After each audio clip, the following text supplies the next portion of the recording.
Good morning बच्चों। आज हम एक समान वृत्ति गति के बारे में पढ़ेंगे। तो हमारा आज का टॉपिक है एक समान वृत्ति गति।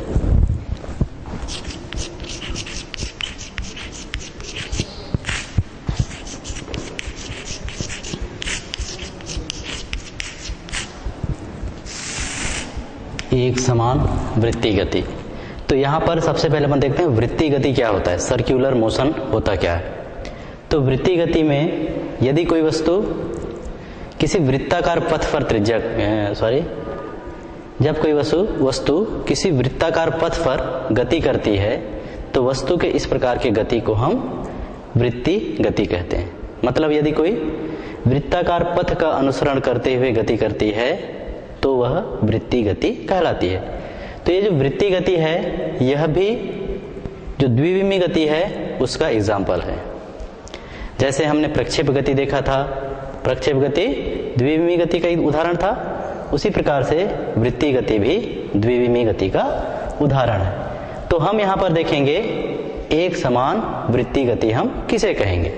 तो एक समान वृत्ति गति किसे कहेंगे, जैसे यदि मान लो कोई वस्तु है वह एक समान चाल से वृत्ति गति कर रहा है।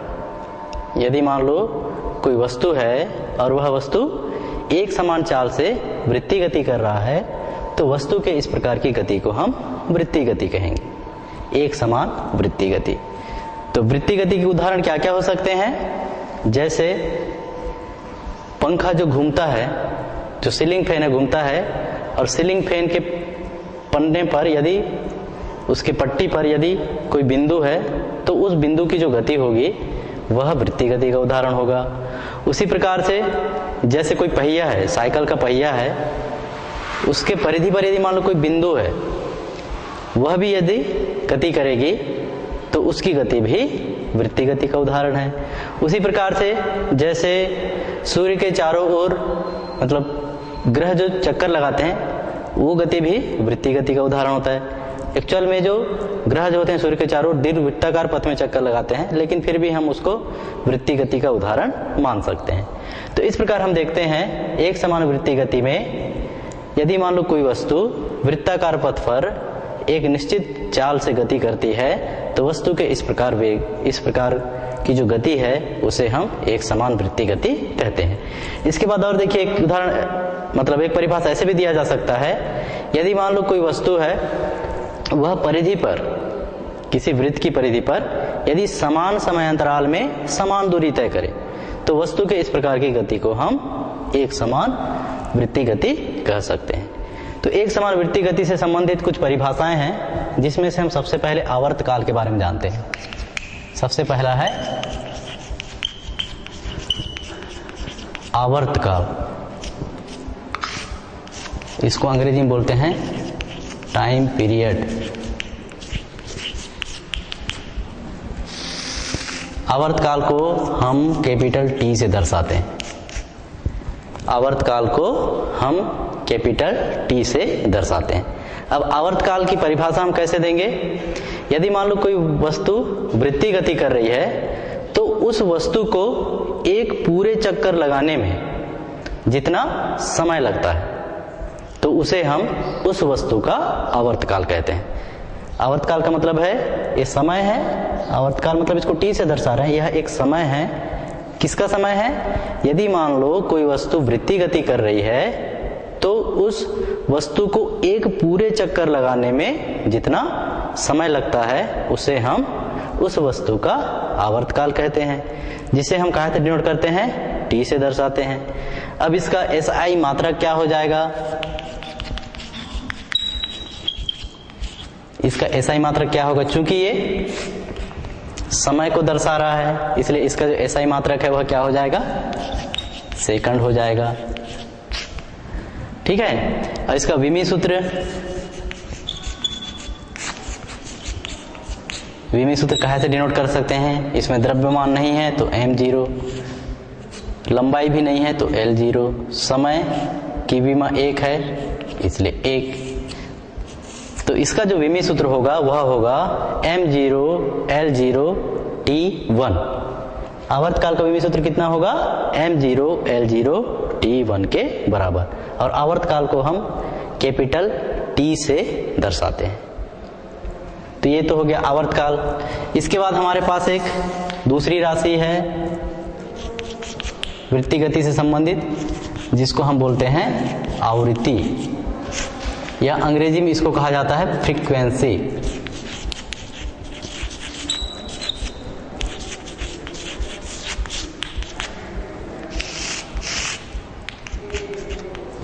अब यहां पर देखिए किसी वस्तु की आवृत्ति क्या होगी। जैसे मान लो कोई वस्तु वृत्तीय गति कर रहा है, और वृत्तीय गति करते हुए 1 सेकंड में वह जितने चक्र लगाते हैं, यदि मान लो कोई वस्तु वृत्तीय गति कर रहा है और 1 सेकंड में वह वृत्ताकार पथ का जितना चक्कर लगाता है, वह उस वस्तु का आवृत्ति कहलाता है। तो इस प्रकार हम देखते हैं आवृत्ति जो है आवर्तकाल का व्युत्क्रम होता है। जैसे हम आवर्तकाल की परिभाषा में क्या देखे, यदि मान लो कोई वस्तु वृत्तीय गति कर रही है तो उसको 1 चक्कर लगाने में जितना समय लग रहा है, वह समय क्या कहलाता है, उस वस्तु का आवर्तकाल कहलाता है। और आवृत्ति किसे कहते हैं, यदि मान लो कोई वस्तु वृत्तीय गति कर रहा है, उसको 1 सेकंड में जितने वह जितने चक्र पूर्ण करता है, वह उस वस्तु की आवृत्ति कहलाता है। तो इस प्रकार से हम देखते हैं टाइम पीरियड और जो फ्रीक्वेंसी है दोनों एक दूसरे के इनवर्स होते हैं। आवृत्ति को हम न्यू से दर्शाते हैं, ये न्यू का नोटेशन है। आवृत्ति को हम कहाँ से दर्शाते हैं, न्यू से दर्शाते हैं। और इसका जो एसआई जो मात्रक जो होता है, इसका एसआई मात्रक होता है हर्ट्ज, HTZ ऐसा लिखते हैं, या हिंदी में लिखेंगे तो हर्ट्ज। इसको क्या पढ़ते हैं, हर्ट्ज। तो इसका SI मात्रक होता है हर्ट्ज। अब इसका विमीय सूत्र कितना होगा, इसका विमीय सूत्र होगा m नहीं है, L भी नहीं है, T का व्युत्क्रम होता है, बताया आवर्तकाल का व्युत्क्रम होता है, इसलिए T के ऊपर यहां पर -1 की घात लगती है। तो इस प्रकार से ये आवृत्ति का विमीय सूत्र होता है m0 L0 t की घात -1। अब इसके बाद हम देखते हैं आवर्तकाल और आवृत्ति के बीच संबंध।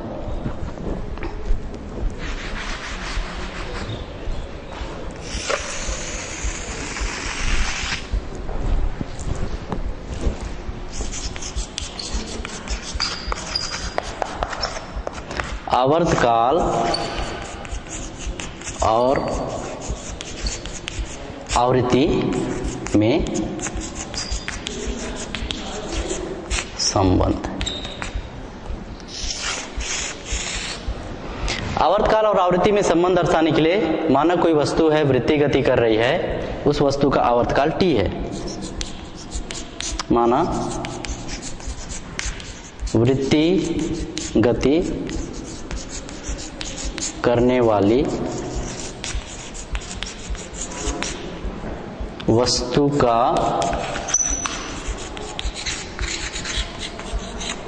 आवर्तकाल कैपिटल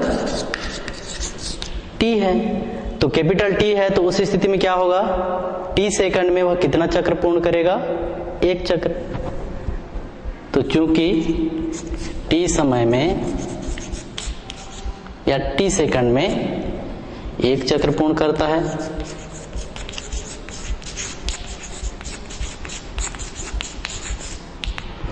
चूंकि वस्तु T समय में कितने चक्र पूर्ण करता है, 1 चक्र पूर्ण करता है, इसलिए 1 सेकंड में कितने चक्र पूर्ण करेगा, 1 सेकंड में 1/T चक्र पूर्ण करेगा। ठीक है, यहां पर देखिए चूंकि T समय में वह वस्तु जब वृत्तीय गति कर रहा है तो 1 चक्र पूर्ण करता है, इसलिए 1 सेकंड में वह कितना चक्र पूर्ण करेगा, 1/T चक्र पूर्ण करेगा। तो आवृत्ति की परिभाषा से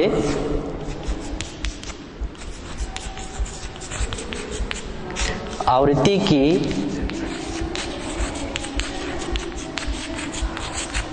की परिभाषा से, आवृत्ति की परिभाषा क्या कहता है? कोई वस्तु 1 सेकंड में जितने चक्र पूर्ण करता है वह उस वस्तु की आवृत्ति कहलाती है।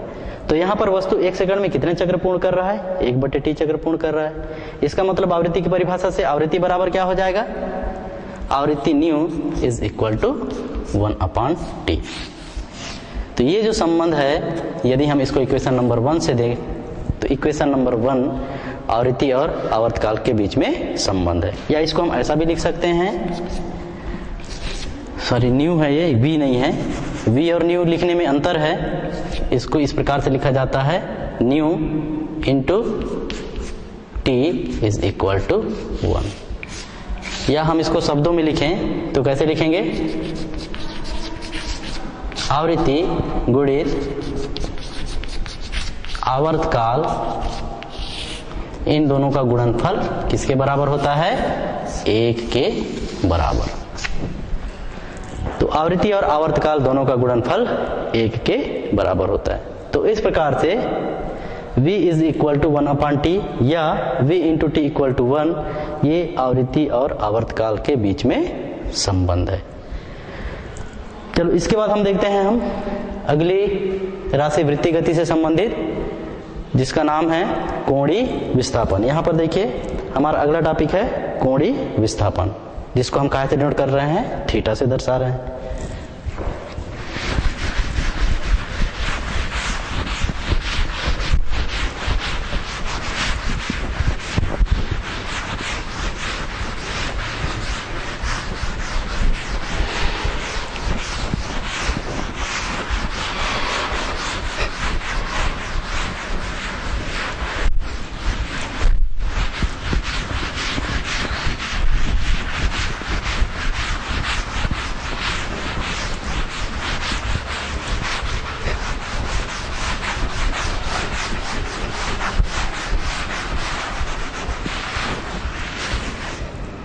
इसके बाद हम देखते हैं हमारी जो अगली राशि है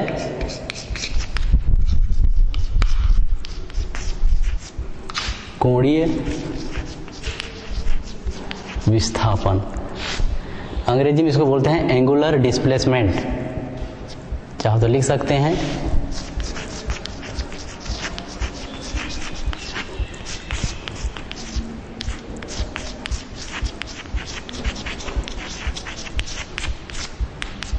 एंगुलर डिस्प्लेसमेंट। कोणीय विस्थापन अब हम किसे कहेंगे? और कोणीय विस्थापन को हम थीटा से दर्शाते हैं।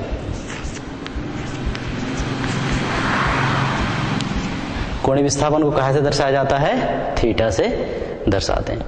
मान लो कोई वस्तु है जो कि वृत्तीय गति कर रही है, O केंद्र वाले वृत्ताकार पथ पर, और जिसकी त्रिज्या स्मॉल r के बराबर है। सपोज ए पॉइंट है A। यदि कोई वस्तु प्रारंभ में बिंदु A पर स्थित है, t समय पश्चात या अल्प समय डेल t समय पश्चात वह वस्तु बिंदु B पर पहुंच जाता है, तो इसमें जो रेखीय विस्थापन जो होता है वह मान लो डेल S के बराबर है। तो उस स्थिति में ये केंद्र के साथ जितना कोण बनाता है, कितना कोण बना रहा है? ये भी छोटा सा कोण होगा, डेल थीटा। तो ये जो डेल थीटा जो होता है इसको हम बोलते हैं कोणीय विस्थापन। ठीक है ना? तो यदि मान लो कोई कण है O केंद्र और R त्रिज्या वाले वृत्ताकार पथ पर वृत्तीय गति कर रहा है, प्रारंभ में उसकी जो स्थिति है बिंदु A पर है, और डेल टी समय के पश्चात, बहुत अल्प समय अंतराल डेल टी समय के पश्चात वह वस्तु कहाँ पहुंच जा रहा है? बिंदु B पर पहुंच रहा है। तो इस स्थिति में जो रेखीय विस्थापन है वह किसके बराबर है? डेल S के बराबर है। और डेल S जब रेखीय विस्थापन होता है तो इस स्थिति में जो कण है केंद्र के साथ जितना कोण अंतरित करता है या जितना कोण बनाता है, उस कोण को हम कोणीय विस्थापन कहते हैं, और जिसे हम कहाँ से डिनोट करते हैं? डेल थीटा से दर्शाते हैं। तो यहाँ पर जो डेल थीटा है वह क्या है? कोणीय विस्थापन है।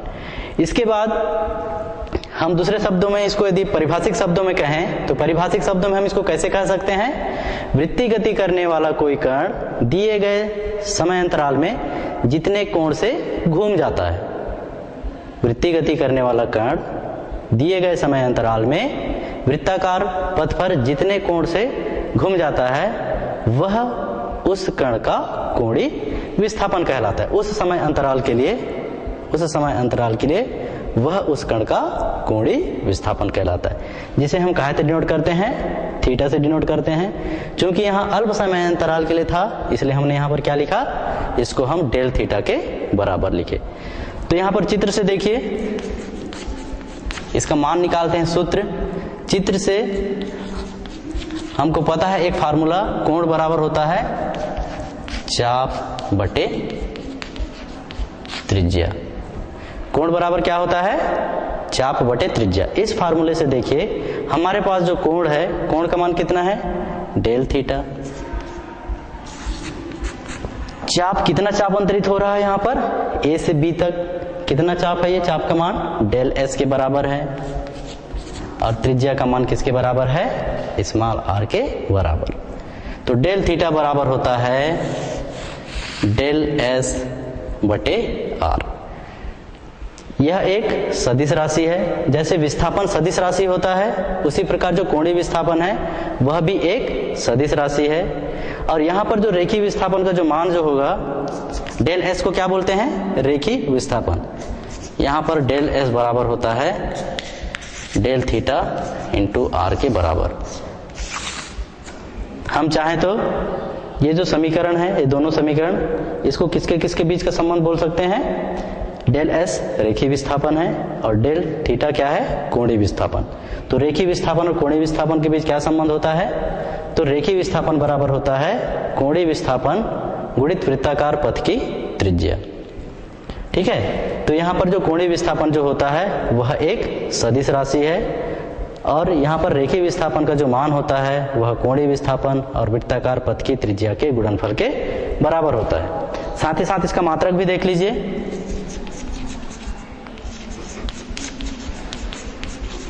इसका मात्रक होता है रेडियन। इसको कहाँ में नापते हैं?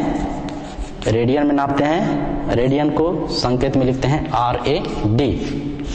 रेडियन को कहाँ से लिखा जाता है? RAD से लिखा जाता है। और यह एक विमाहीन राशि होता है। इसका विमीय सूत्र हम नहीं लिख सकते, मतलब एक ऐसी राशि है विमाहीन राशि है। यह कैसी राशि है? विमाहीन राशि है। कैसे विमाहीन राशि हो गई बताओ। अब यहाँ पर हम यहाँ पर देख सकते हैं, जैसे डेल थीटा बराबर डेल एस बटे आर है। तो डेल एस क्या है? रेखीय विस्थापन है और आर क्या है? वृत्त की त्रिज्या है। तो रेखीय विस्थापन का जो मान जो होता है, मात्रक जो होता है मीटर होता है और आर का भी मात्रक मीटर होता है। तो मीटर से मीटर कैंसल हो जाएगा। तो उस स्थिति में यहाँ पर जो डेल थीटा जो होगा वह कैसी राशि हो जाएगी? विमाहीन राशि हो जाएगी। तो इस प्रकार से हम देखते हैं जो कोणीय विस्थापन है उसका जो मात्रक होता है वह रेडियन होता है। यह एक विमाहीन राशि है। साथ ही साथ हम ये बता सकते हैं जिस प्रकार से विस्थापन एक सदिश राशि है उसी प्रकार से कोणीय विस्थापन भी कैसी राशि होगी? एक सदिश राशि होगा। और यहाँ पर ये जो सूत्र है डेल एस बराबर डेल थीटा इंटू आर, यह किसके किसके भी संबंध को स्थापित करता है? डेल एस मतलब रेखीय विस्थापन और डेल थीटा मतलब कोणीय विस्थापन। रेखीय विस्थापन और कोणीय विस्थापन के बीच का संबंध को यह प्रदर्शित करता है समीकरण डेल एस बराबर डेल थीटा इंटू आर। तो इस प्रकार से हम कह सकते हैं जो रेखीय विस्थापन होता है वह कोणीय विस्थापन और वृत्त की त्रिज्या के गुणनफल के बराबर होता है। अब इसके बाद हम अगली राशि के बारे में देखते हैं। यहाँ पर वृत्तीय गति से संबंधित हमने देखा आवर्तकाल, आवर्तकाल के बाद आवृत्ति, उसके बाद कोणीय विस्थापन। अब हम देखेंगे कोणीय वेग।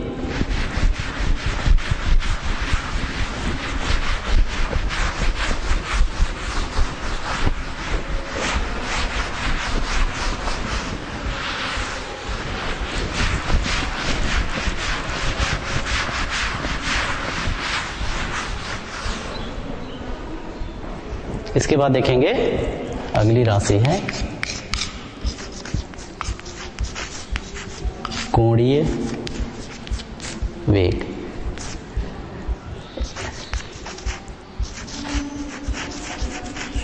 एंगुलर वेलोसिटी, या इसी को हम ओमेगा से डिनोट करते हैं। ये ओमेगा का नोटेशन है, ये ओमेगा का नोटेशन है जो कि W की तरह होता है, लेकिन W को नहीं लिखना है। W ऐसा लिखा जाता है, ये W है और ये ओमेगा है, दोनों में डिफरेंस है। तो ओमेगा को इस तरह से लिखना है।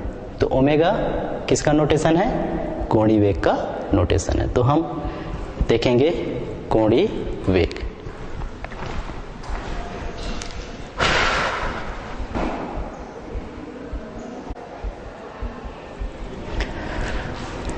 तो इसके बाद हम देखेंगे कोणीय वेग या एंगुलर वेलोसिटी, जिसको हम ओमेगा से दर्शाते हैं। अब ओमेगा को हम कैसे परिभाषित करेंगे या कोणीय वेग को कैसे परिभाषित करेंगे?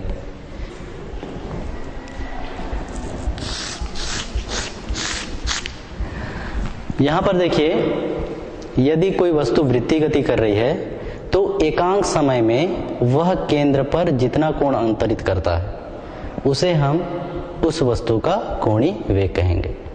जैसे हमने देखा था कोणीय विस्थापन में क्या था, यदि कोई वस्तु वृत्तीय गति कर रही है तो वह दिए गए समय अंतराल में वृत्त के केंद्र पर जितना कोण अंतरित करता है उसे हम क्या कहते थे? कोणीय विस्थापन कहते थे। अब कोणीय वेग किसे कहेंगे?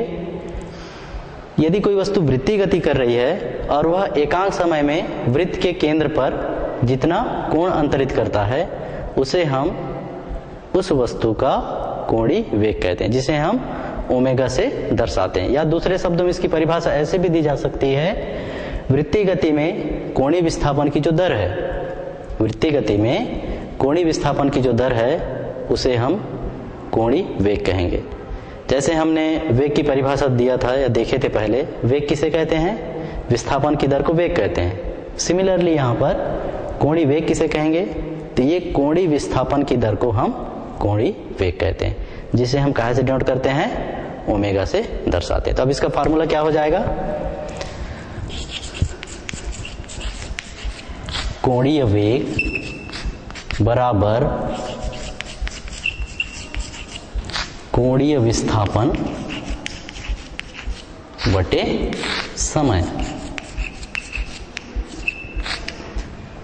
जो फार्मूला है, सूत्र है, उससे स्पष्ट है कोणीय विस्थापन का मान किसके सापेक्ष परिवर्तित हो रहा है? समय के साथ। या हम इसको क्या बोल सकते हैं? कोणीय विस्थापन की दर को कोणीय वेग कहते हैं।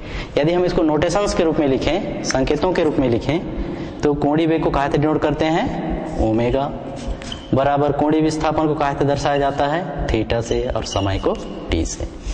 तो ये जो फार्मूला है ओमेगा बराबर थीटा बटे टी, यह कोणीय वेग के लिए फार्मूला है। ठीक है। अब इसका एसआई मात्रक,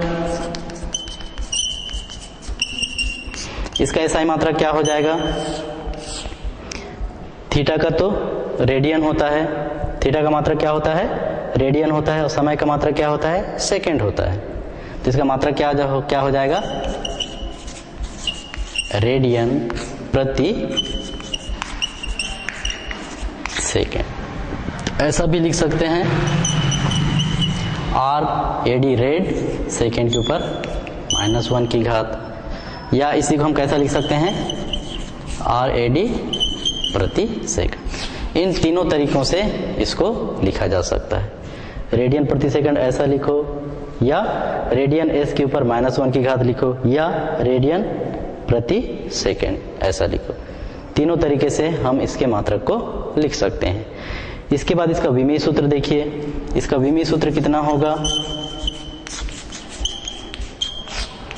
विमीय सूत्र हम किसकी सहायता से लिखते हैं? जिसका जो फार्मूला होता है उसकी सहायता से लिखा जाता है विमीय सूत्र। जैसे कि हम देखें, जो थीटा जो है कोणीय विस्थापन है, यह विमाहीन राशि है, तो इसकी कोई विमा नहीं है। टी का विमा 1 है और ये नीचे में है, इसलिए जब ये ऊपर चला जाएगा तो टी की जो विमा होगी -1 के बराबर होगी। तो इस प्रकार से इसका विमीय सूत्र कितना हो जाएगा? यहाँ पर द्रव्यमान नहीं है, इसलिए द्रव्यमान की विमा 0, लंबाई भी नहीं है तो लंबाई की विमा भी 0, समय है और इसकी विमा कितनी है? -1। तो इसका जो विमीय सूत्र होगा m0 L0 t -1 के बराबर होगा। कोणीय वेग भी एक सदिश राशि है। जिस प्रकार से वेग सदिश राशि होता है उसी प्रकार से कोणीय वेग भी एक सदिश राशि है। अब इसके बाद देखते हैं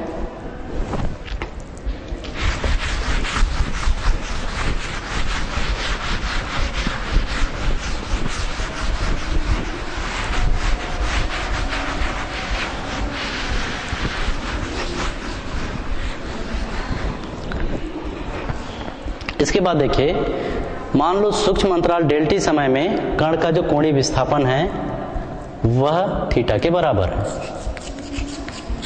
माना डेल टी समय में कण का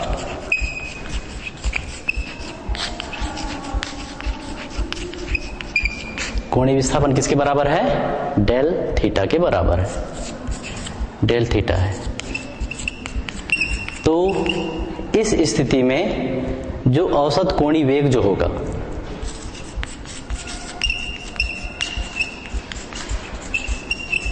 इस स्थिति में औसत जो कोणीय वेग होगा उसको हम डेल थीटा बटे डेल टी से डिनोट करते हैं। यदि मान लो डेल टी समय में कण का जो कोणीय विस्थापन डेल थीटा है तो उस स्थिति में औसत कोणीय वेग को कैसे दर्शाया जाता है? डेल थीटा बटे डेल टी से हम दर्शाते हैं। अब यदि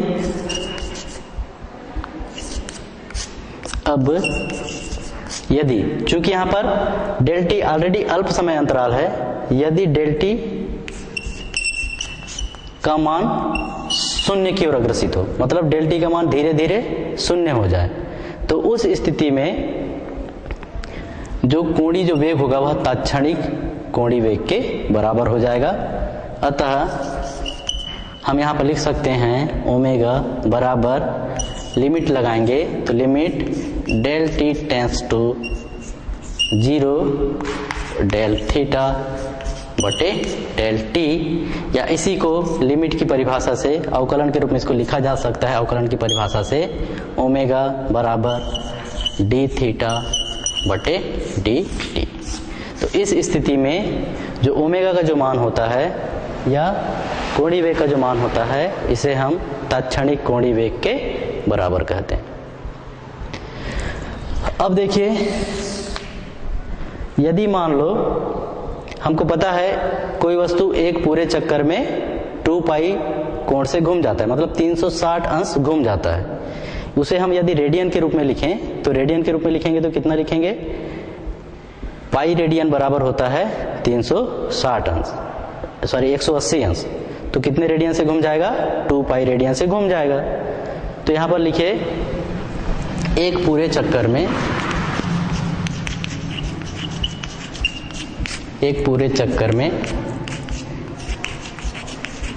t समय में वस्तु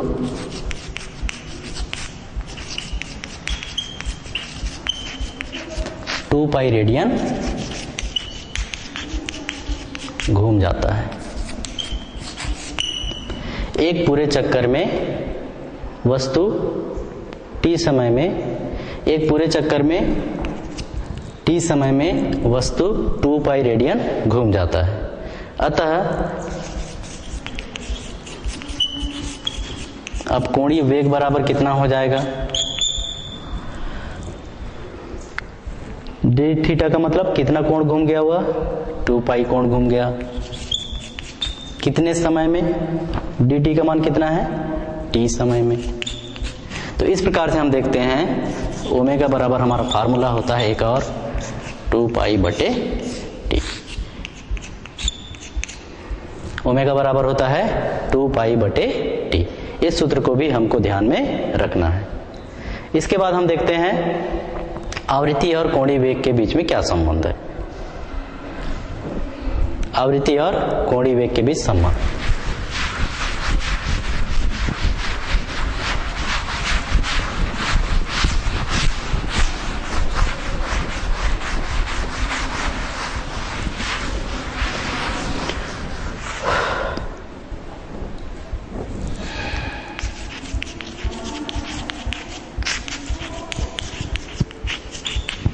आवृत्ति और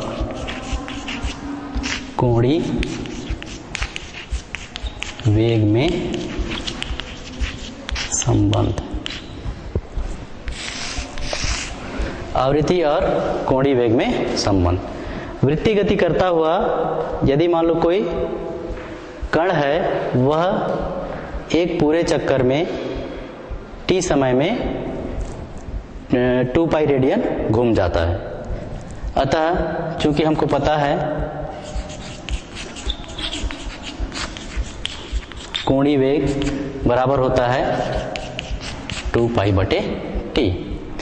यदि मान लो कोई वस्तु वृत्तीय गति कर रहा है तो वह वस्तु एक पूरे चक्कर में t समय में 2 पाई रेडियन कोण से घूम जाता है। अतः हमारे पास कोणीय वेग का जो मान होता है, कोणीय वेग बराबर कितना होता है 2 पाई बटे t।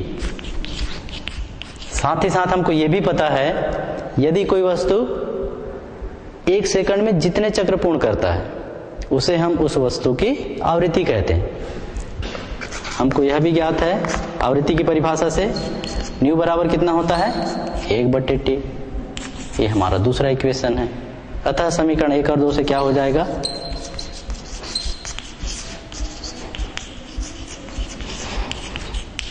समीकरण 1 और 2 से हो जाएगा कोणीय वेग अपन कहाँ से डिनोट करते हैं, ओमेगा से। यहाँ पर ओमेगा लिख दीजिए, ओमेगा बराबर, तो समीकरण 1 और 2 से ओमेगा बराबर क्या हो जाएगा 2 पाई इंटू 1/t। तो 1/t के स्थान पर कितना लिखेंगे न्यू, 2 पाई इंटू न्यू। तो यह जो समीकरण नंबर 3 है, समीकरण नंबर 3 ओमेगा और आवृत्ति के बीच संबंध को प्रदर्शित करता है, कोणीय वेग और आवृत्ति के मध्य संबंध को प्रदर्शित करता है।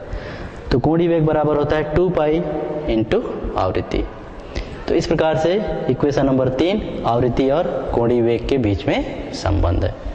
इसके बाद हम एक प्रश्न, इसके बाद हमारा यहाँ पर एक समान वृत्तीय गति से संबंधित एक और राशि है जिसका नाम है कोणीय त्वरण। कोणीय त्वरण किसे कहते हैं?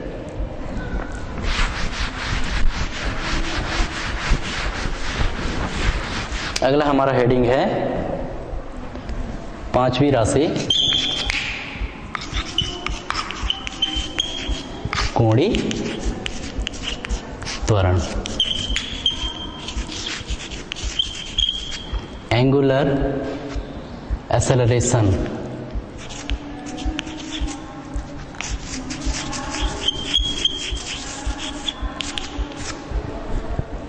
कोणीय त्वरण, कोणीय त्वरण के मान को हम अल्फा से दर्शाते हैं।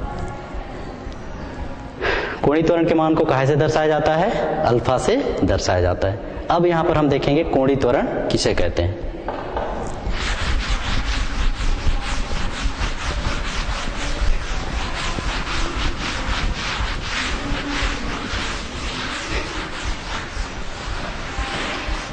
कोणीय त्वरण को हम परिभाषित कर सकते हैं समय के साथ कोणीय वेग में जो परिवर्तन की जो दर है, समय के साथ कोणीय वेग में परिवर्तन की दर है, उसे हम उस वस्तु का कोणीय त्वरण कहते हैं जिसे हम अल्फा से दर्शाते हैं। तो अल्फा बराबर क्या हो जाएगा, किसका मान है, इसकी परिभाषा क्या कहता है, कोणीय त्वरण की परिभाषा कोणीय वेग में परिवर्तन की दर को हम उस वस्तु का कोणीय त्वरण कहते हैं। मतलब समय के साथ कोणीय वेग में जो परिवर्तन होता है उसे हम उस वस्तु का कोणीय त्वरण कहते हैं। तो अल्फा बराबर क्या हो जाएगा, कोणीय वेग में परिवर्तन, या केवल कोणीय वेग भी लिख सकते हैं, बटे समय। इसमें किसके साथ कोणीय वेग में परिवर्तन हो रहा है, समय के साथ, इसलिए हम कहते हैं इसमें कोणीय वेग में परिवर्तन की दर को हम कहाँ से डिनोट करते हैं, अल्फा से डिनोट करते हैं। या दूसरे शब्दों में इसको ऐसा भी लिखा जा सकता है संकेतों के रूप में, अल्फा इज इक्वल टू कोणीय वेग में परिवर्तन को कहाँ से दर्शाएंगे, डेल ओमेगा से दर्शाएंगे।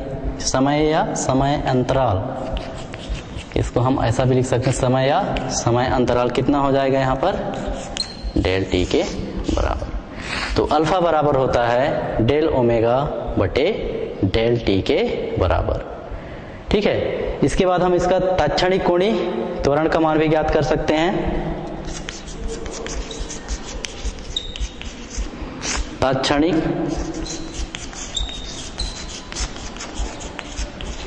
कोणीय त्वरण अल्फा बराबर मिल जाएगा, यहाँ लिमिट अप्लाई करेंगे, डेल टी का मान 0 की ओर अग्रसित है, del T tends to 0, del omega बटे डेल टी, यहां से हमको मिल जाएगा alpha is equal to, limit की परिभाषा से अवकलन के रूप में इसको लिख सकते हैं डी ओमेगा बटे डी टी।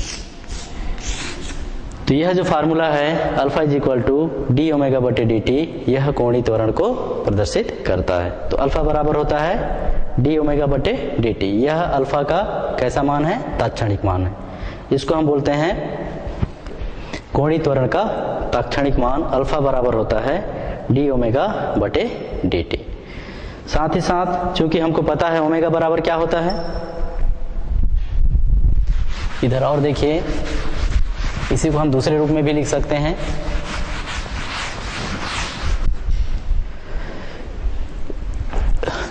चूंकि ओमेगा बराबर होता है डी थीटा बटे डी टी, अतः अल्फा बराबर क्या हो जाएगा? डी बटे डी टी, ओमेगा का मान रखेंगे कितना? डी थीटा बटे डी टी। तो यहां से हमको मिलता है अल्फा बराबर डी टू थीटा बटे डी टी का स्क्वायर। अल्फा कोणीय त्वरण का कोणीय त्वरण कोणीय विस्थापन का द्वितीय अवकलज होता है। इसको क्या बोलेंगे? कोणीय त्वरण, थीटा क्या है? कोणीय विस्थापन है, तो कोणीय जो त्वरण है वह कोणीय विस्थापन का द्वितीय अवकलज होता है। इसके बाद इसके मात्रक, इसका मात्रक क्या हो जाएगा? इसका मात्रक क्या हो जाएगा? रेडियन प्रति सेकेंड का स्क्वायर। इसका मात्रक होता है एसआई मात्रक, रेडियन प्रति सेकेंड का स्क्वायर। इसके बाद इसका विमीय सूत्र,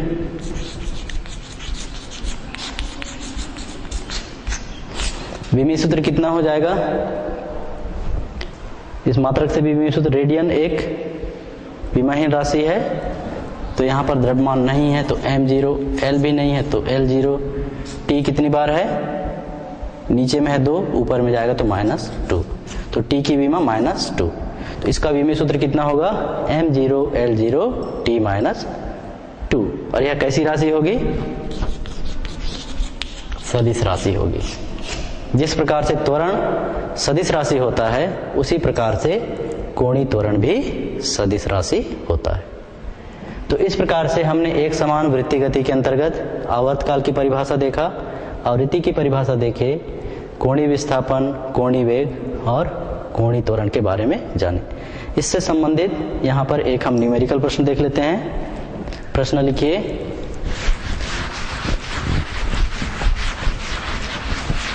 एक छोटा सा न्यूमेरिकल प्रश्न है।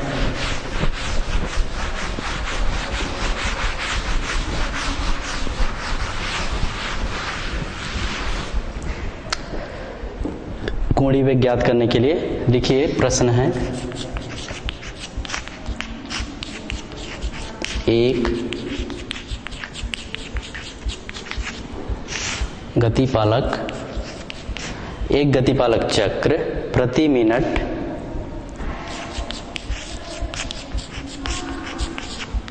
एक गतिपालक चक्र प्रति मिनट 420 परिक्रमा करता है। 420 परिक्रमा करता है।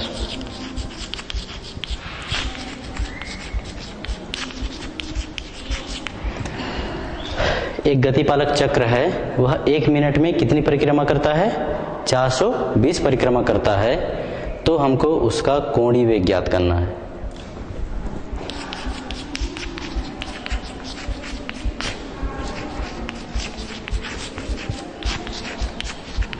तो उसका कोणीय वेग कितना होगा?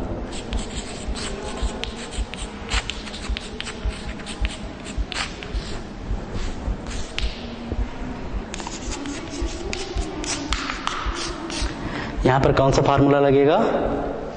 कोणीय वेग बराबर क्या होता है सूत्र? ओमेगा बराबर 2 पाई न्यू, ये वाला फार्मूला लगेगा। तो यहां पर क्या दिया है देख लीजिए, दिया है न्यू का मान। न्यू बराबर कितना दिया है? 420 चक्र प्रति मिनट। तो इसको हम सेकंड में बदलेंगे, प्रति सेकंड में कितना होगा? तो 420 बटे मिनट को किस में बदलेंगे? सेकंड में, या इसी को हम लिख सकते हैं 420 बटे 60 चक्र प्रति सेकंड। हम यहाँ पर जो मात्रक जो होते हैं, जब भी कोई न्यूमेरिकल प्रश्न हल करते हैं तो वहां पर जो मात्रक होता है उसको हमको एसआई पद्धति के मात्रक में लिखना होता है। तो यहाँ पर जो न्यू का जो मान दिया था या आवृत्ति का जो मान दिया था वो 420 चक्र प्रति मिनट में दिया था, इसको हमने किस में बदल दिया? 420 बटे 60 चक्र प्रति सेकंड में बदल दिया। प्रति सेकंड, सेकंड मात्रक है आपका समय का, ठीक है। तो ये कितना हो जाएगा? 7 चक्र, 7 चक्र प्रति सेकंड। अतः ओमेगा बराबर कितना हो जाएगा?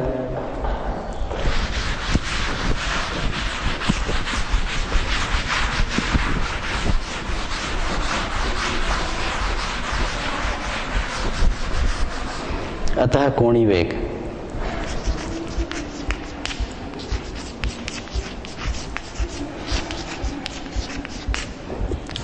ओमेगा बराबर 2 पाई न्यू, यहां से मिल जाएगा ओमेगा बराबर 2 गुणित 22 बटे 7 गुणित इसका मान कितना है? 7।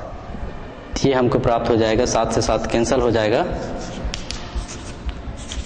ओमेगा बराबर कितना मिलेगा? 44। अब ओमेगा का मात्रक क्या होता है? तो ओमेगा का मात्रक है रेडियन प्रति सेकंड। इतना रेडियन प्रति सेकेंड। तो यहां पर कोणीय वेग ओमेगा बराबर होगा 44 रेडियन प्रति सेकेंड। तो इस प्रकार से हमने एक समान वृत्तीय गति के अंतर्गत देखा एक समान वृत्तीय गति किसे कहते हैं, और इससे संबंधित कुछ परिभाषाएं देखी, जैसे आवर्तकाल किसे कहते हैं, आवृत्ति की परिभाषा, आवर्तकाल और आवृत्ति के बीच संबंध, कोणीय विस्थापन, कोणीय वेग और कोणीय त्वरण के बारे में देखा। तो आज के लिए बस इतना ही। धन्यवाद।